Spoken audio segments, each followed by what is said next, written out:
Assalamualaikum warahmatullahi wabarakatuh. Perkenalkan, nama saya Nanang Adriansa dengan NIM H05244060 selaku pemateri pertama ingin menjelaskan tentang prinsip penerapan kurikulum dalam pembelajaran.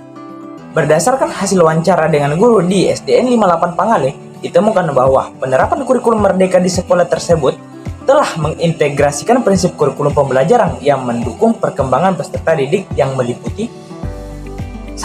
Prinsip fleksibilitas dan kebebasan guru.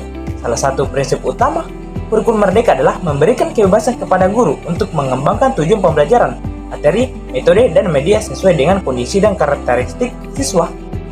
Yang kedua adalah prinsip berpusat pada peserta didik, student centered learning. Guru menjelaskan bahwa berbeda dengan kurikulum 2013 yang cenderung berpusat pada guru, kurikulum merdeka menempatkan siswa sebagai subjek aktif dalam pembelajaran. Siswa didorong untuk terlibat secara langsung dalam proses belajar, mengeksplorasi materi, dan mengembangkan kreativitas mereka. Nah, yang ketiga adalah prinsip pembelajaran berdiferensiasi. Pembelajaran berdiferensiasi merupakan salah satu prinsip kunci dalam kurikulum merdeka yang bertujuan mengakomodasi keberagaman kemampuan siswa. Guru di SDN 58 Pangale menerapkan strategi pembelajaran berdiferensiasi dengan melakukan asesmen diagnostik terlebih dahulu untuk mengenali gaya belajar dan kemampuan awal siswa. Baik, sekian dari saya serahkan kepada pemateri selanjutnya. Pembelajaran berdiferensiasi diterapkan untuk memenuhi kebutuhan semua siswa. Guru melakukan asesmen diagnostik di awal pembelajaran guna mengenali kemampuan awal siswa, gaya belajar, visual, auditorik, estetik, minat dan motivasi belajar. Setelah itu, guru menyesuaikan tingkat kesulitan soal dan menentukan LKPD.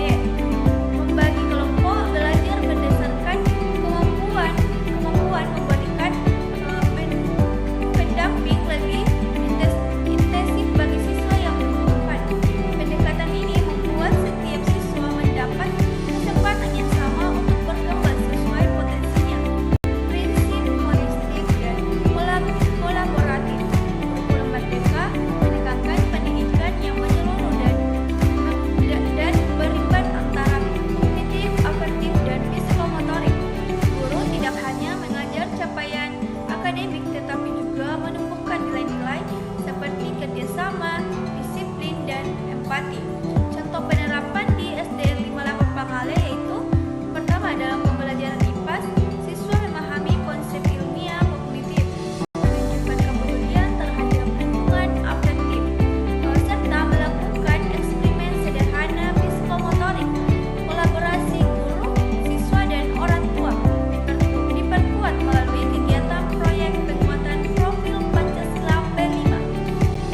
Ya, evaluasi berkelanjutan, evaluasi informatif dan sumatif agar hasil belajar lebih komprehensif dan asesmen formatif dilakukan selama proses pembelajaran. Tujuan untuk memperbaiki strategi pengajaran. Contohnya observasi kelas, pertanyaan lisan, kuis, dan analisis LKPD. Asesmen sumatif dilaksanakan di akhir bab atau semester untuk menilai hasil akhir siswa. Contohnya ulangan harian, proyek, presentasi, dan portofolio karya. Dengan cara ini, guru dapat menilai proses sekaligus hasil belajar siswa. Dari nama saya itu tujuan pembelajaran dalam kurikulum merdeka. Tujuan pembelajaran menjadi kompas utama dalam proses belajar mengajar. Fungsinya sebagai arah kegiatan pembelajaran, terus sebagai acuan evaluasi hasil belajar, dan sebagai motivasi siswa untuk memahami manfaat materi yang dipelajari.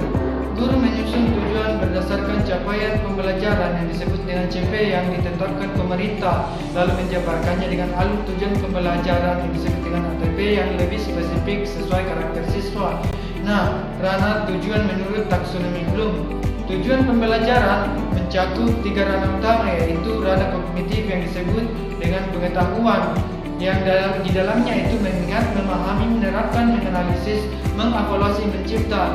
Terus ranah afektif atau sikap, menerima, merespon, menghargai, mengorganisasi, mengkarakterisasi nilai. Terus ranah psikomotorik atau keterampilan, resepsi, kesiapan respon terbimbing, mekanisme adaptasi, kreasi.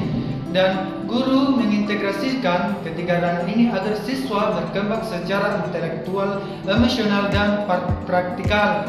Terus formula ABCD dalam tujuan pembelajaran. Formula ABCD dalam tujuan pembelajaran. Dalam menyusun tujuan pembelajaran, guru SDN 58 Pangalengan menggunakan formula ABCD, yaitu A. Audiens siapa belajar dari siswa. Terus B. Perilaku yang diharapkan. C. Kondisi pembelajaran atau alat bantu yang digunakan. D. Tingkat keberhasilan yang diharapkan. Contohnya, setelah belajar tentang siklus air, siswa mampu menjelaskan proses siklus air menggunakan diagram dengan benar, minimal 4 tahapan. Formula ini membantu guru merancang tujuan yang spesifik, terukur, dan relevan. Dari penyesuaian tujuan dengan karakteristik siswa, guru menyesuaikan tujuan pembelajaran berdasarkan hasil asesmen awal dan langkah-langkahnya. Yang pertama, mengidentifikasi kemampuan awal dan gaya belajar siswa. Nah, yang kedua, menyesuaikan tingkat kesulitan dan strategi pembelajaran. Yang terakhir, menyediakan variasi media dan aktivitas belajar. Nah, adapun contohnya, yang pertama, siswa cepat diarahkan kegiatan analisis dan proyek. Siswa sedang difokuskan pada penyerapan konsep. Dan yang terakhir, siswa lambat dibimbing mulai kegiatan penguatan dasar. Pendekatan ini menjamin semua siswa mendapatkan pengalaman belajar yang adil dan bermakna. Nah, tantangan implementasi kurikulum merdeka. Nah, guru menghadapi beberapa tantangan nyata di lapangan, antara lain yang pertama, beban kerja meningkat. Nah, karena guru harus menyusun ATP dan modul ajar mandiri. Yang kedua, pemahaman sarana teknologi seperti akses literatur dan perangkat digital. Namun, guru menyadari bahwa tantangan ini merupakan bagian dari proses menuju profesionalisme. Nah, melalui penelitian dan kolaborasi, guru dapat terus meningkatkan kompetensi dan aktivitas dalam mengajar. Kesimpulan, penerapan kurikulum merdeka di SDN 58 Pangale menunjukkan bahwa perubahan paradigma pembelajaran dari yang kaku menuju pembelajaran yang lebih fleksibel, kontekstual, dan berpusat pada peserta didik memberikan dampak positif bagi seluruh warga sekolah. Guru tidak lagi berperan sebagai satu-satunya sumber pengetahuan, tetapi menjadi fasilitator, pembimbing, dan inspirator bagi seluruh peserta didik untuk menggali potensi diri secara mandiri. Sekian dari presentasi hasil